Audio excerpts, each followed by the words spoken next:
No, en estas horas posteriores a las elecciones nos parecía realmente muy interesante poder charlar con Pedro Butazzoni, codirector de DROI Consultores, y que obviamente cuando ya baja un poco la espuma, los análisis son un poco más objetivos y desapasionados, y con los números en las pizarras, es, digamos, un análisis un poco más sencillo de estudiar, de ver qué ha pasado, qué se ha modificado, qué no se ha modificado. Así que, bueno, vamos a darle la bienvenida a Pedro para charlar con él. ¿Cómo estás? Buen día, ¿cómo andamos? ¿Todo bien? Muy bien. Bueno, ¿qué has visto en estas horas posteriores a la elección? Primero, que el peronismo se está matando. Uh-huh. Creo que fue, se desató obviamente, una interna feroz, ¿no? Sí, sacando lo que, por supuesto, el triunfo de la libertad avanza y los festejos y se quiere la euforia que hay a nivel internacional y en los mercados y en los bonos y en la acción argentina, todo repuntando, el riesgo país cayendo y demás. Sacando esa parte en términos políticos, creo que lo que más se está viendo hoy son los coletazos de la derrota del peronismo, que es extraño, ¿no? Porque en principio era lógica la derrota del peronismo. Yo creo que la elección del 7 de septiembre en la provincia de Buenos Aires y esos 14 puntos de diferencia generaron una expectativa que estaba como sobredimensionada.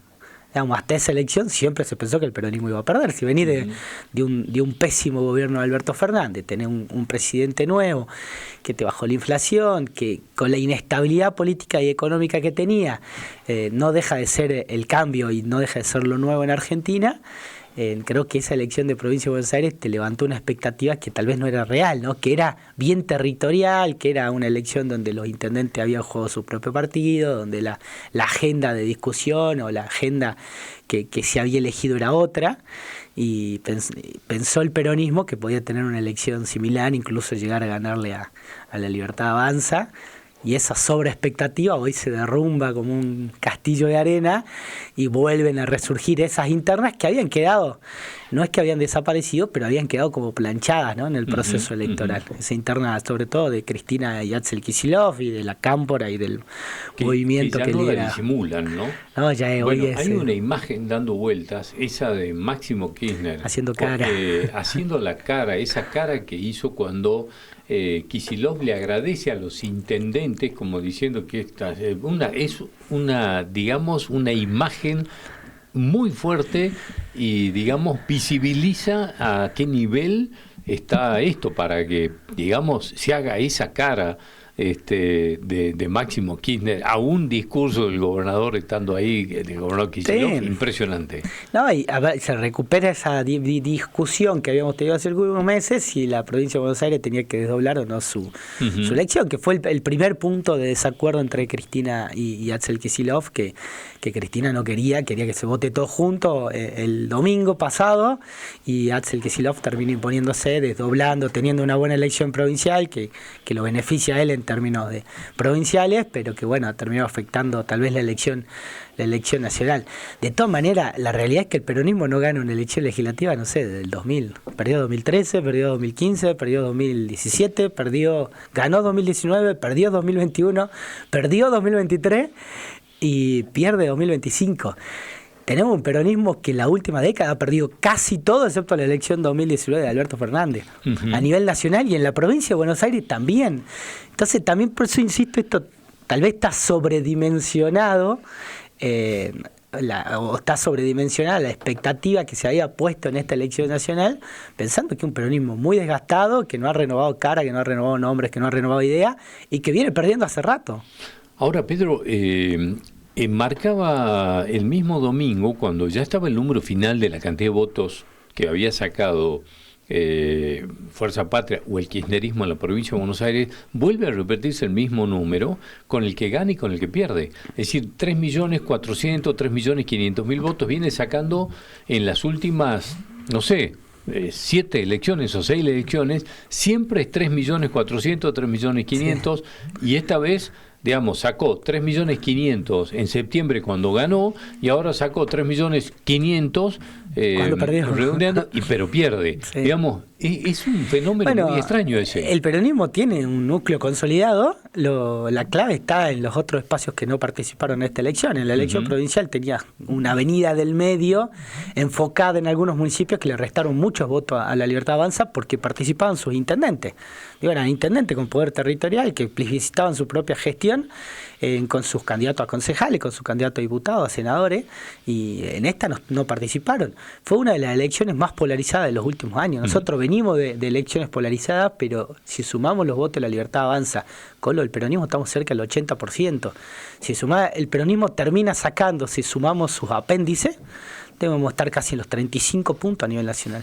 Y la Libertad está en 40, no sé cuánto termina sacando, 41. 41 más o menos. Casi el 80% de los votos entre dos fuerzas políticas. Ahora, queda muy poquito por afuera, digamos. No, claro. Lo interesante de este fenómeno de la provincia de Buenos Aires, con esto que siempre sacan lo mismo y con ese mismo número ganan y pierden, es cómo se mueve el resto del electorado. Entonces, hablaban en septiembre de que pudieron ganar porque no se habrían movilizado a votar o no habrían ido a votar cerca de 5 millones de electores de la provincia de Buenos Aires que no fueron a votar. Algunos analistas dicen, bueno, esa gente se asustó de que podía volver el kirchnerismo y decidieron ahora ir a votar y es ahí donde sacan los votos, que son, no sé, 1 millón y pico, casi 2 millones de votos más que el anterior, que saca la Libertad Avanza con lo que permite. ¿Habrán salido de ahí o se movieron otros? No, hay algo de eso políticos? Y hay algo de las fuerzas que no participaron. Fíjate cuánto saca Randazzo, no hace piso electoral. Claro. Que Randazzo era como esa avenida del medio de Provincias Unidas, no hace piso electoral. Sin embargo, los intendentes de Provincias Unidas que participaron en la elección provincial, en algunos distritos tenían más de 20 puntos.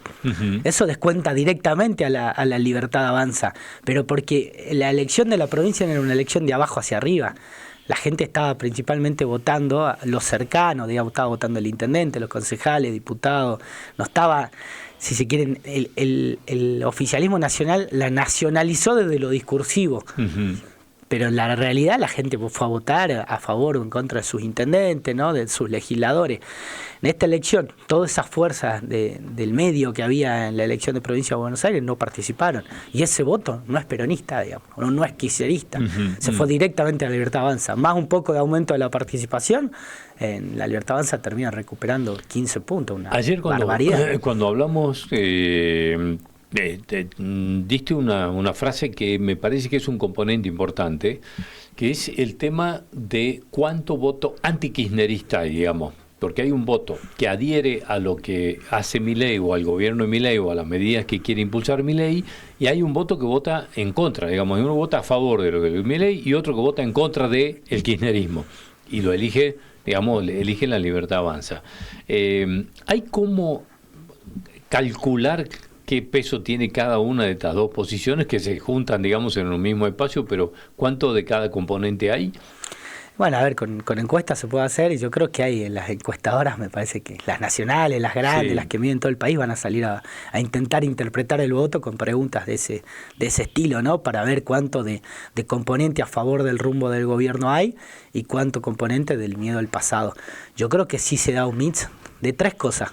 Uno, a favor, me gusta, y eso no podemos negarlo, digo que hay gente que le gusta el rumbo de Milei, que él tiene un núcleo consolidado, por lo menos entre 30 puntos debe estar, digamos que es lo que sacó en primera vuelta, eso tiene que estar, digamos, presente, y es normal que un gobierno nacional lo tenga, ¿no? Después me parece que hay parte del electorado que le tiene mucho miedo al pasado, que es muy reciente, pues no estamos hablando del pasado de hace 20 años, estamos hablando del pasado de hace 1 año y medio. Digo, está muy presente todavía los 200 puntos de inflación de diciembre del 2023. Claro, además las caras de los candidatos son las mismas, parece que Graboy. El cierre de campaña era Massa, Kicillof, fue Graboy, son las caras. Massa fue el candidato. Máximo Kirchner. Massa fue el candidato presidente en 2023 del peronismo. Digo, no tenemos caras nuevas.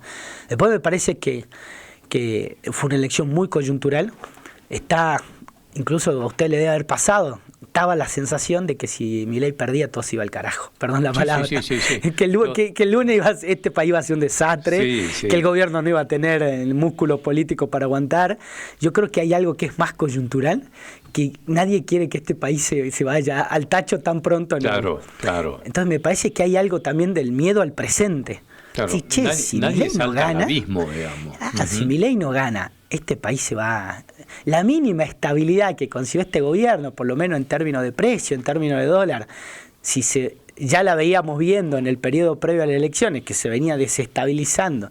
Si el gobierno perdía, esto iba a ser un lío bárbaro, ¿no? Entonces yo creo que hay algo muy coyuntural del voto, decir, che, no queremos que esto se vaya al tacho tan rápido. Aguantemos un poco a este gobierno y veamos si puede hacer las transformaciones y darle un rumbo, ¿no?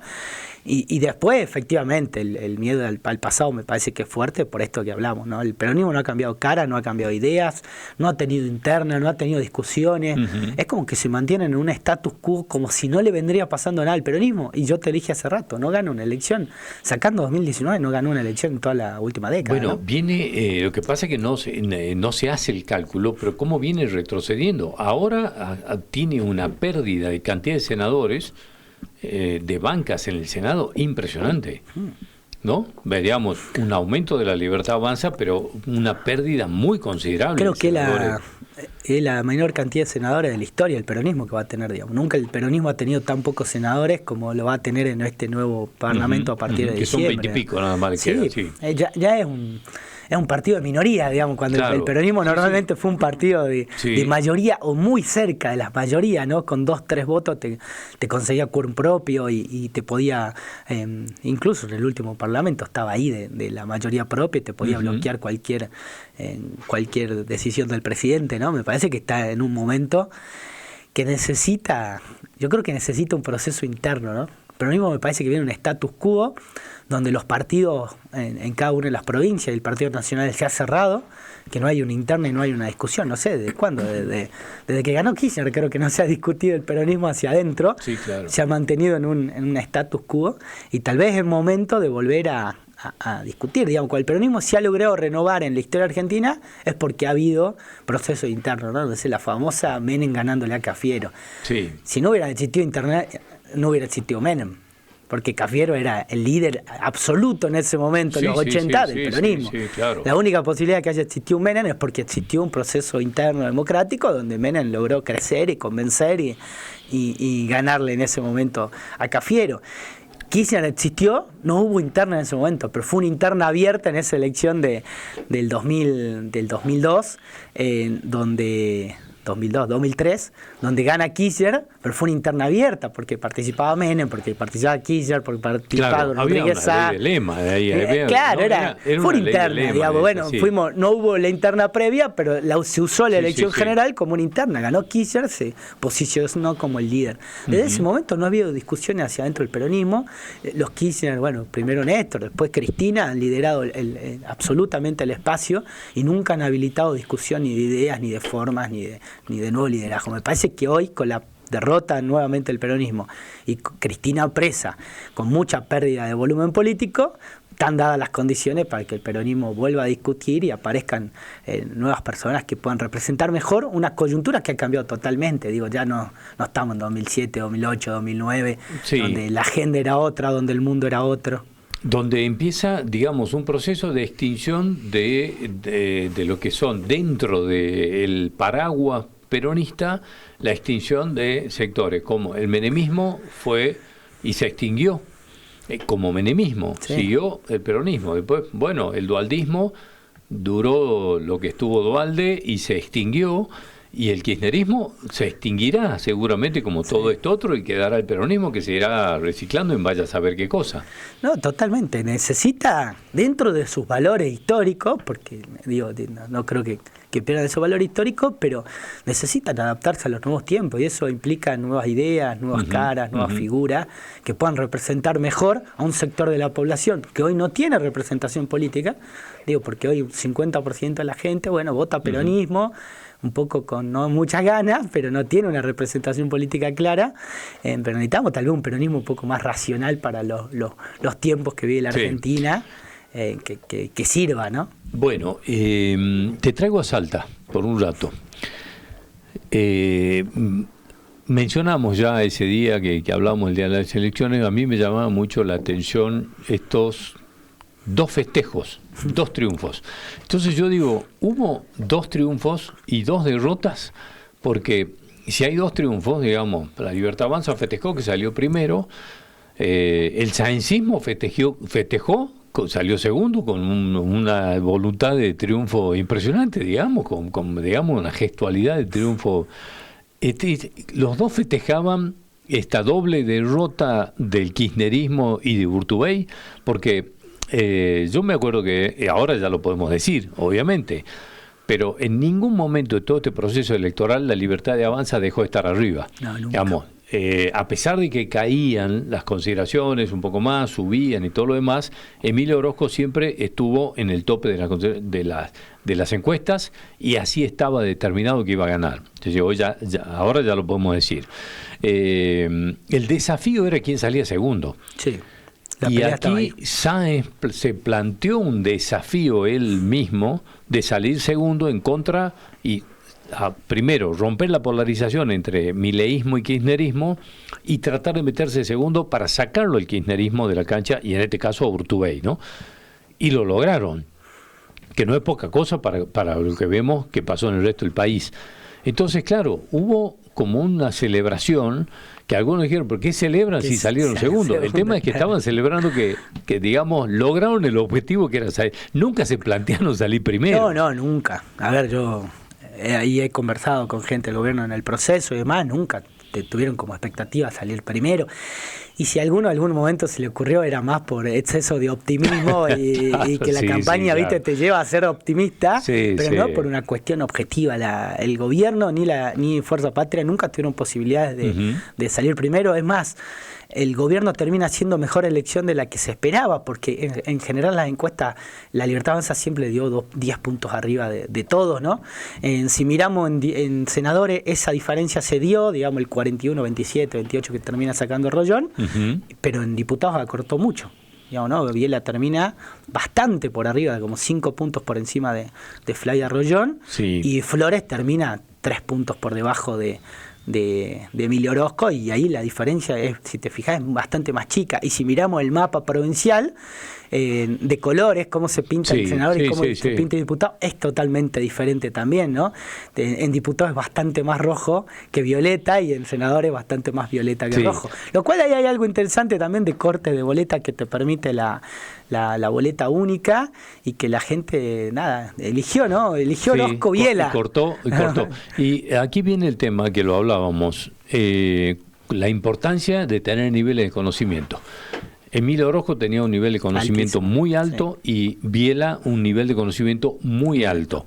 Gaby Flores, un desconocimiento fuerte, casi absoluto. Y Flavio Rollón lo mismo. Sí. Las dos por debajo de los dos candidatos que tenían mucho nivel de conocimiento. La importancia de esto, digamos, de la notoriedad. Sí, totalmente, ¿no? En Gabriela Flores se lleva el voto del espacio, y Flavia Rollón el voto principalmente del espacio, ambas, ¿no? En Gabriela Flores saca 38 puntos, una barbaridad. De todas maneras, ¿no? Claro. Para ser desconocida, pero bueno, Milei en la provincia de Salta, a pesar de que ha tenido una caída fuerte de su imagen desde principio de año hasta ahora, sostiene niveles de 44, 45 de positiva, que es un poco lo que sacó, digamos. El que banca al gobierno fue y votó al gobierno. Lo mismo le pasa a Orozco, en algún momento tenía 55 de positiva, hoy está en los 40 de positiva, 38, 40 de positiva, la gente fue y votó a la candidata de Milei, Emilio Orozco, y está en esos números, ¿no? Y me parece que, por eso nosotros decimos, no es una sorpresa lo de la Libertad Avanza.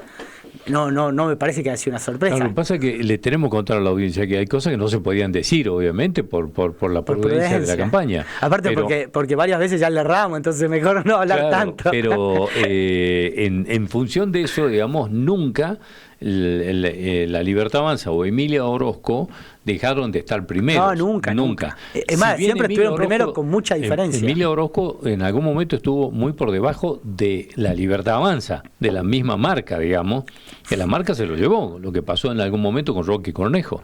Sí. La Libertad Avanza medía, yo me acuerdo que vos nos dijiste entre 34 y 36, y Roque Cornejo medía 6 puntos, y la marca de la Libertad Avanza se lo llevó a los 34 o 36. Pasó con Emilio Orozco más o menos lo mismo ahora. Y pasó con Gabriela Flores lo mismo también. Claro. Con Gabriela Flores lo mismo. Ahora, ayer estuve hablando con gente cercana al oficialismo, ¿no? Hablando de esto, digamos, de algunos datos. Entonces, ellos me decían, yo les decía, che, pero qué bárbaro cómo la diferencia de votos entre los candidatos, Emilia Orozco, la diferencia que le saca a Rollón, y Biela, la diferencia que le saca. Entonces me decía, bueno, lo que se tiene que plantear dentro de la Libertad Avanza, y sobre todo los seguidores de Orozco, es que ella, digamos, no le pudo sacar una diferencia a una total desconocida. Entonces decía, ¿qué hubiera pasado si Sáenz ponía una persona con mucho nivel de conocimiento? A ver, por ejemplo, el candidato a senador hubiera sido Biela.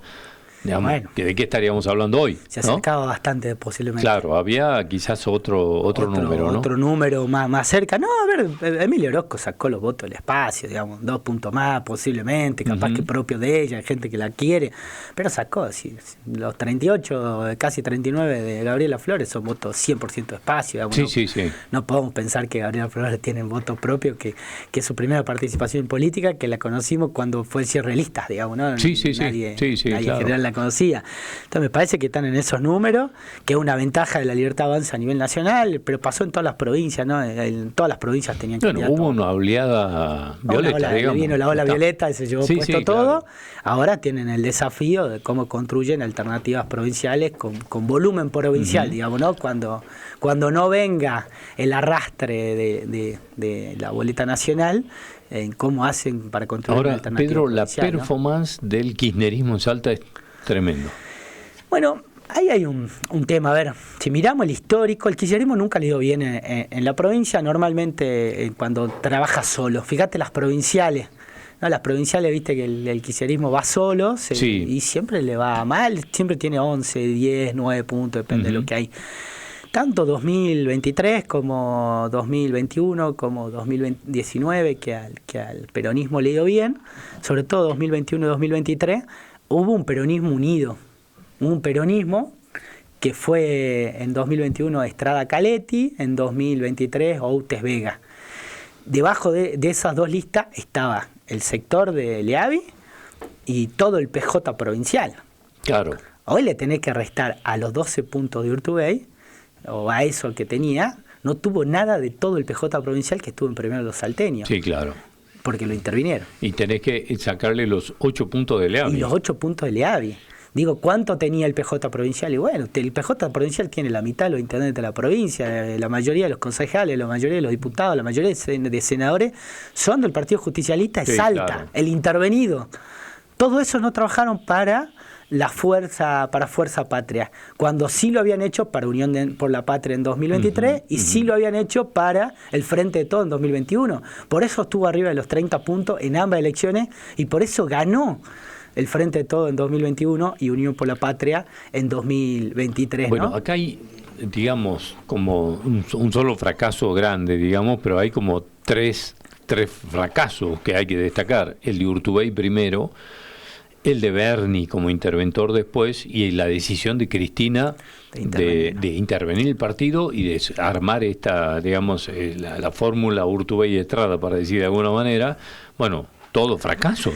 Hay 3 provincias donde intervino el PJ, Misiones, Jujuy y Salta. El otro fue un desastre.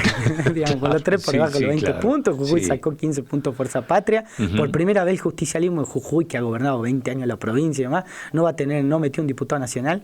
Digo, es histórico el fracaso. Digo, capaz que tienen que empezar a pensar en el PJ nacional, de que intervenir los partidos provinciales no es una buena idea, porque rompen el peronismo, porque posiblemente si no hubieran intervenido hubiera habido una lista de mayor unidad, con el PJ provincial participando adentro, como había sido en las anteriores, ¿no? Y hubieran tenido otra performance diferente, ¿no? Una de las cosas que quedó el domingo, que me parece anecdótico, obviamente, pero no deja de ser menor, como en el discurso de Emilia Orozco, vamos, que no fue un discurso, digamos, nada, era una palabra, chica alentando a los chicos para que griten, ¿no? Pero, digamos, cargó contra Sáenz, ¿no? Todo cargó contra Sáenz. Una hora después habla el presidente y reivindica, dice, ¿cómo me alegra saber que hubo fuerzas provinciales que salieron segundo, desplazando al kirchnerismo a tercer lugar? Y vamos a trabajar con ellos. Y vamos a trabajar con ellos, vamos a convocar y vamos a hacer lo del Pacto de Mayo y todo lo más. Digamos, los deja medio descolocados y en offside, porque Bueno. Emilio Orozco cargó fundamentalmente contra Sáenz y al rato el presidente Milei sale celebrando que Sáenz haya salido segundo y que haya quedado el kirchnerismo tercero en Es que Salta. sí, hay intereses diferentes. Para Milei el interés principal hoy es construir gobernabilidad y poder aprobar leyes importantes para ello, como reforma tributaria, reforma laboral, la segunda ley base, además la agenda del segundo ciclo de Milei, y para eso necesita a los gobernadores como Sáenz. Sí. Digo, no va a contar con Gilles Delfrán, digamos, o con Mayans en el Senado, Sí. ¿no? Entonces, necesitas a los Sáenz, necesitas a los Puyaro, a los Yayora, digamos. Me parece que son los que puede llegar a dialogar. El interés de Milei es ese, y por eso llama al diálogo y busca a los gobernadores. El interés de Emilio Orozco es construir una alternativa de cara a 2027, digamos. Se está adelantando, digo, le pega al gobernador porque sabe que dentro de la provincia es su principal... Claro, adversario. Y están empezando a calentar, si se quiere, el clima electoral de cara a 2027. Capaz apresurado, me parece que todavía falta mucho, me parece que no es tan lineal esto de... Yo incluso leía hasta, no sé, politólogos en Twitter que decían Emilio Orozco la próxima gobernadora de Salta. Bueno, pará. En su momento Leavi sacó más de 40 puntos siendo candidato a senador nacional. 2 meses después había elecciones provinciales y perdió por paliza contra Gustavo Sáenz. Claro, me acuerdo, pero además ya no pasaron 2 años, pasaron 2 meses. ¿Cuánto había sacado Leavi en esa? 44 puntos. Sí, claro. 42, 44. Y me acuerdo que ya... Sacó más que Emilio Orozco ahora. A ver, claro, sacó más que Emilio Orozco ahora. Y me acuerdo que las redes sociales ya empezaban a hablar dentro del kirchnerismo que ya tenemos gobernador en la provincia. Gobernador. Bueno, y no faltaban 2 años, faltaban 2 meses, porque una fue... 2 meses después sacó el nada por ciento. Sacó el 20, creo. Sí, claro, se derrumbó. Digamos, el fin de la historia. Perdió por paliza. Y mirá cómo termina.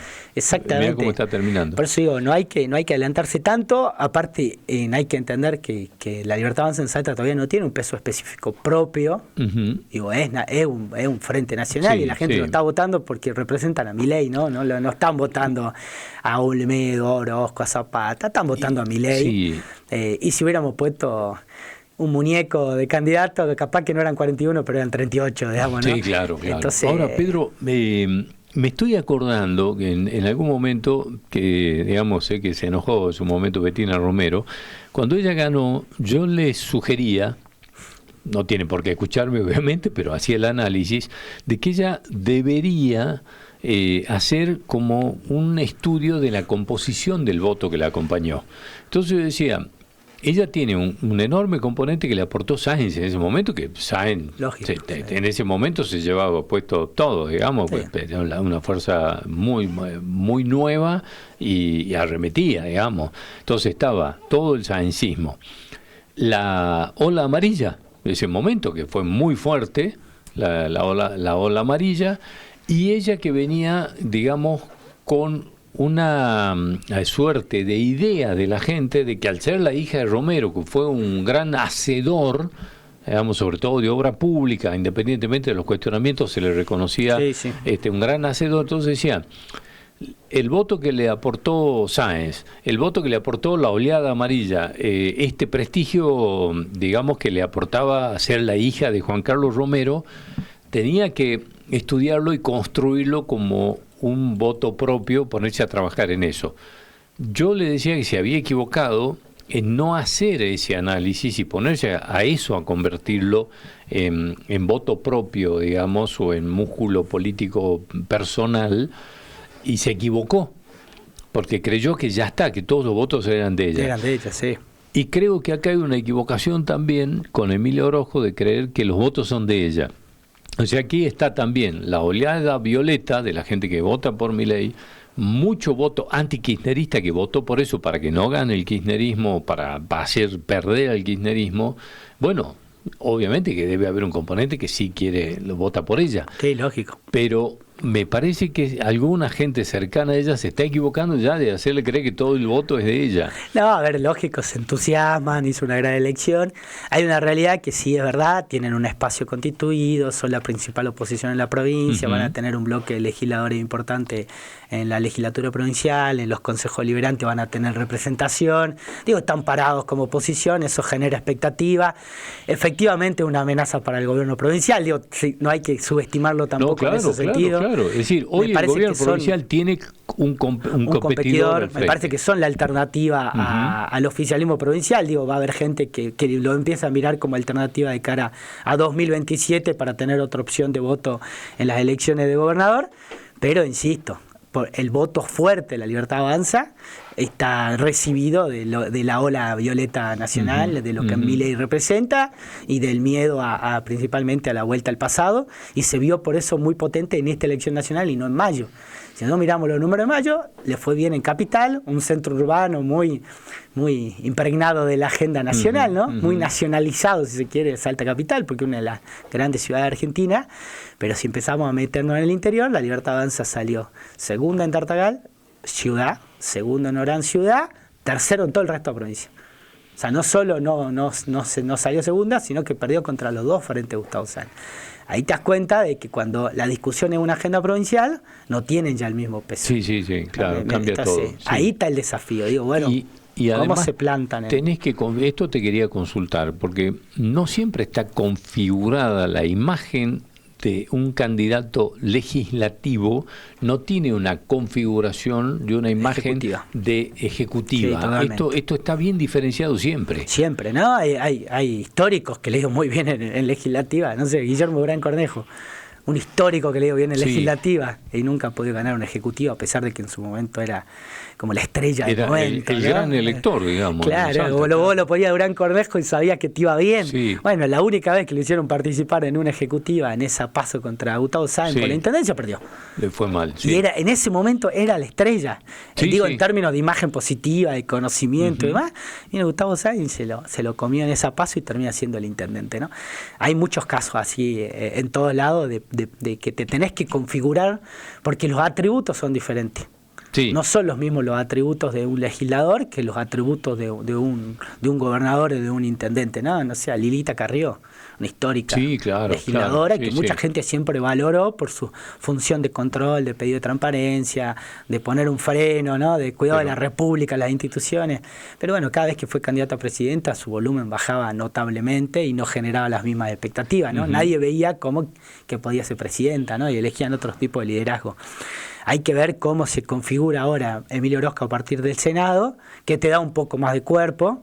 El Senado es otra historia, incluso hasta en comportamiento se va a tener que comportar diferente, porque el Senado... Y va a tener que dejar de hacerse ¿cómo se llama esta chica? Lilia Moines, claro, no puede seguir con eso. En el Senado hay un poco más de formas, todavía se sostiene cierta forma, y ver cómo se configura desde ahí, si efectivamente quiere pelear la gobernación en 2 años, que yo creo que es el plan de La Libertad Avanza, que 2 años pasan ya, como muy rápido. Muy rápido, en realidad un año.